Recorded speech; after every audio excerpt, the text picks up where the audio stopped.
It's time. It's time. It's married at first sight time. It's time.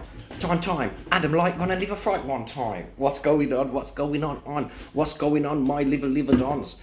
What is happening, beautiful people? Just remember, at one point I had like less disciples than Jesus, and I've got like quite a few people that are all part of our familia, our mafs mafia. And this is going to be an emotional one, I think, because it's Adam Light. It's Married at First Sight, and this is the end of the season, so I've had to re-record this like 5 different times because I've been finished, done, and then something else has come out. So bear with me if I seem to change clothes and pose halfway through this, because we're going to go through, review everything as it's happened so far. I'm not going to get couple specific, but I'm probably going to talk about some of the key points, some of the big characters, I guess, over the course of the season. There's so much I want to tell you, but I can't. Not that there's been a gagging order put in place, but let's just say I'm going to allude to some stuff that I know. So please read between the lines with me as best you can. If you've been with me from the beginning, you'll probably be a bit more aware of me now. So guys, Adam Light, Married at First Sight, whatever. We're going to reveal what the real apology was from Tom, because it looked like he took all responsibility for everything. No, he didn't. But it was made to look that way for a couple that seemed to stay together, which is great for the premise of the show, because the marriage worked, of course, even though we all know it didn't. And then also Jem and some truth as to what's coming out. And I really recommend, if you don't follow Tom and Gemma on Instagram, please be aware that they're going to be revealing some key things in relation to even some disgusting comments that were made with the honesty box. You'll be interested to find out that honesty box almost... It was a surprise in recent days. We've had the final vows, they've come back, done an honesty box, had a last dinner party and a last commitment ceremony, and it almost seemed like, and this is what I'm going to talk a lot today about, there was so much unsaid, so much unheard, so many bits that just didn't seem to make sense. Like when you first watch Game of Thrones and you're like, I don't know what areas they're talking about, I can feel the emotion, but I don't know the reference to the story. It felt the same here, and for me that's because so many things have been chopped and edited. It's not necessarily great. So let's get into it. Adam Light, Married at First Sight. This is it. This is it. I'm doing other shows. I'm not dead. But it might be it for us. Come here, give me a hug. Give me a hug. Come here. Come on, give me a hug. See you next year. Fuck's sake. Come here.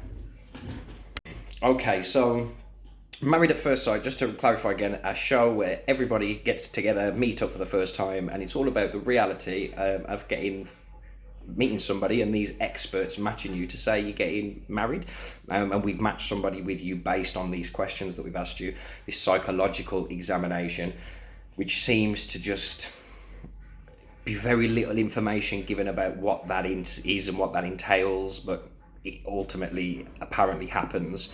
It's also very, very, very interesting, and maybe a little bit coincidental that in the past in Married at First Sight, say these affair situations have happened before, that they're always such a good match. And it was almost like the second choice. If it wasn't the one the guy you cheated on, we'd have partnered you with this one you have cheated on. No way. Welcome back to the process. Which was one of the embarrassments of this season, which for me highlighted that they were looking at viewers over the reality, but it is what it is. It was just a shame, I think, for these last couple of situations, because it seems to me that I'm a big believer that you're doing the same thing. Now, what that means is I, at the very least, have something in common with that person. And I think it's just such a shame here that these guys have all been through the same process. They've all had a few mistakes and a few issues, as we all would, I promise you, if we were filmed for 9 hours a day, maybe even 12 hours a day. But I find it really, really disappointing that these guys can't see. It shows how bad it's been for these guys not to see, hold on, we all have been in this together, and actually we're the only ones who can really understand this.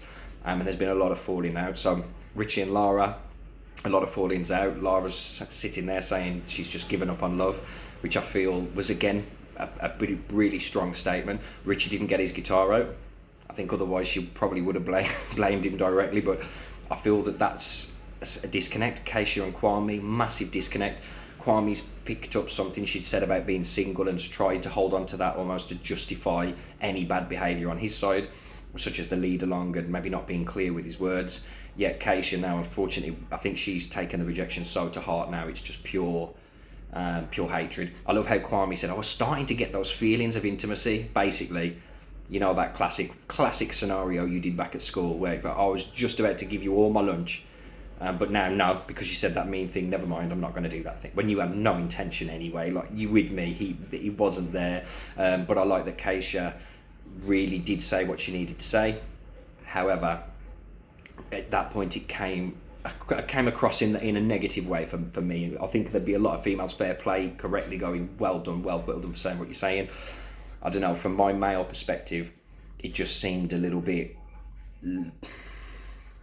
And she's my bride of the season, so please bear with me when I say this. Her and Shanita really were my kind of brides of the season in the end, and Keisha grew into that for me.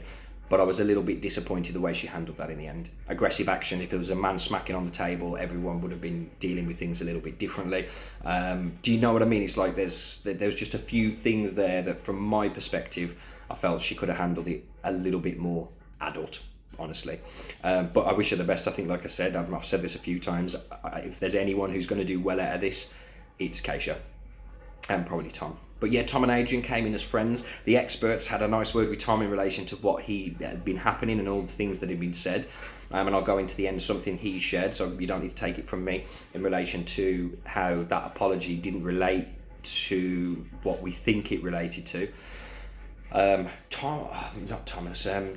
and Shanita, this was so disappointing. Now I'm going to go in a little bit here because for me, I've been really complimentary about the youngest group coming across the oldest, and they did until recently. I mean, for me, I'm right with Shanita. Why go to Final Vows? Why get to this point without highlighting any one of these issues? It for me is something where you've got the experts on hand, utilise them. So at that point, for some reason, I'm not feeling we should have had a similar story clearly with Kwame and Keisha that they had, as Jordan and Shanita should have had, because if he was feeling that way, why have we gone all this route? And I think this is a real key thing with guys. If you ain't going to stand up for her, sit your ass down so she can see the guy behind you. And it was interesting to see how Jordan wanted to maintain some control there, and I think it's a trait that for me he has hidden extraordinarily well. Could have been good editing, but for me he came across like a real child, unfortunately. So for the whole process he seemed like a really good go with the flow kind of guy, but clearly his thinking is been a little bit off into what he expects from a relationship and where he was at. But that then is unfair on Shanita. And if that's him bringing the worst out of Shanita, and that's her just saying hear ye and going I will move on to someone else, perfection, she'd have just kept her head held high. But I think that's it. She clearly needs to realise how awesome she is. Otherwise she'd have just sat there and gone, your error, mate, like your error. Bless Duke, although he had a go. So I don't know if anyone saw that, but when Duke is having a little word with Shanita, not knowing that obviously she chose him as the person she would least likely to date, in that meeting a few weeks ago, she's like, Duke would be my last choice.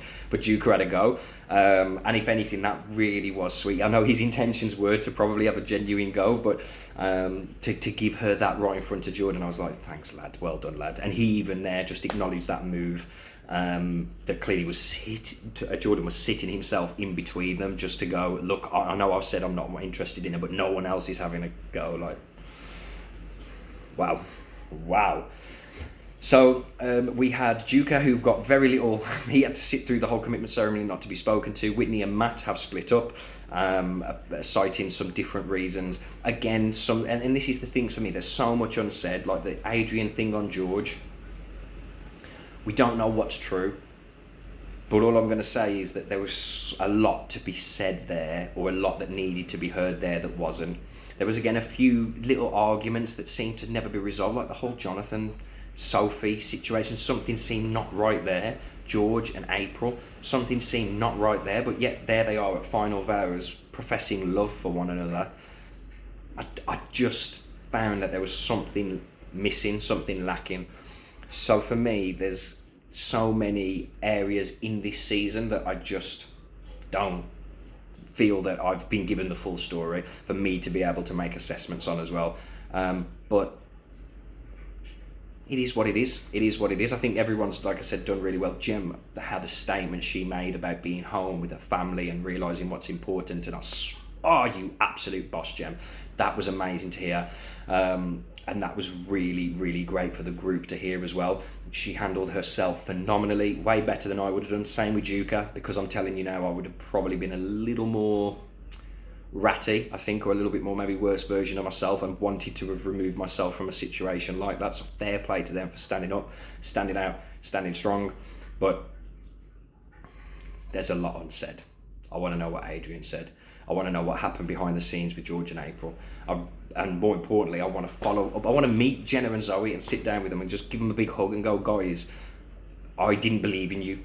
And now I'm really, I'd love to say I still do. I still think they've got these massive issues that they're going to have to struggle to get up, but I hope they find their way. First UK lesbian couple, first lesbian couple across the world, unless there's been one in USA that someone can tell me about. I don't really watch that one. But they've smashed it. They've smashed it.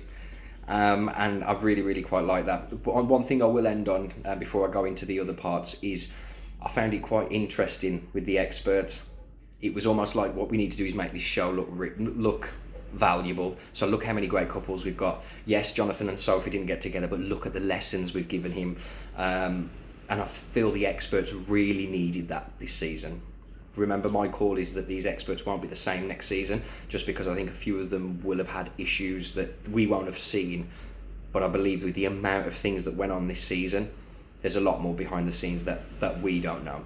Now, going on to that, I'm going to share now. Tom, I'll bring up your screenshot, so hopefully my face disappears. And actually, let's do some jingles. Ding, ding, ding, ding, ding, ding. Wow. Now, Tom on the screen. And this is his statement. So please take a moment to read. The apology was nothing to do with the lie, or I lied and therefore carried this thing on. And I found that a little bit weird, because he felt so... I've never known anyone defend themselves, is it vehemently, but defend themselves so strongly, really, that just he was adamant. And you wouldn't normally bring the situation back up so much unless you had a bee in your bonnet about making sure people didn't think you were something. So I found it quite strange then to see him apologising at the end for that. But it was interesting to find out. He apologised for saying things like, oh, fuck you, bitch, all that kind of thing. He'd not spoken in a way that he felt represented himself or the growth of those, which, spot on. Very well done. However, let me know what you guys think about that. Tom's been one of my favourites from the beginning, so am I being biased? Let me know.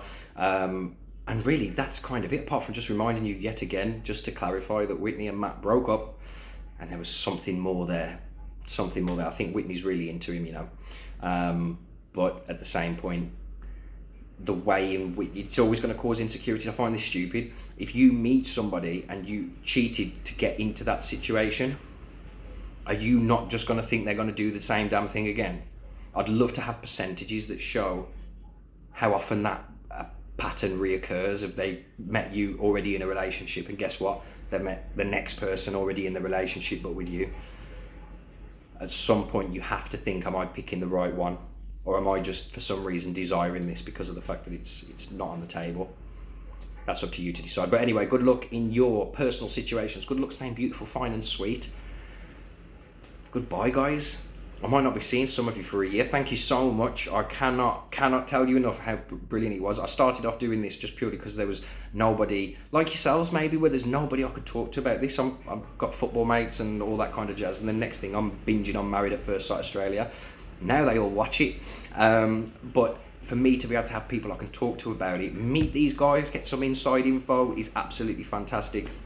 And the last thing that I will share is just read between the lines here. More happened at that dinner party. There were certain people whose honesty boxes maybe weren't televised because the reactions were so volatile. The wording was disgusting. Let's just say there was a lot.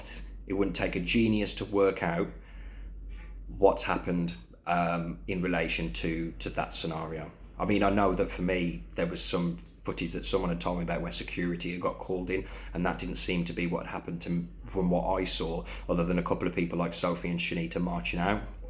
But yeah, certain individuals have not acted very, very well. and I'm sorry, I don't make excuses for anybody. It's just a difficult situation. So, Adam Light, married at first sight. I should be moving on to 60 days in, then on to 90 days fiancé. So again, if these are things you're watching, I may see you there. If not, I will see you next year with a great new group of people where, honestly, if Channel 4 run the same as they did this one, trust me, I'm starting a campaign at the end of next year just to say, guys, we need to start thinking of these guys' safety, and more importantly than you just making an extra few viewers per year. But we will get on to that, and hopefully these things that are unsaid finally get said. Adam Light, married at first sight. Thank you, thank you, thank you.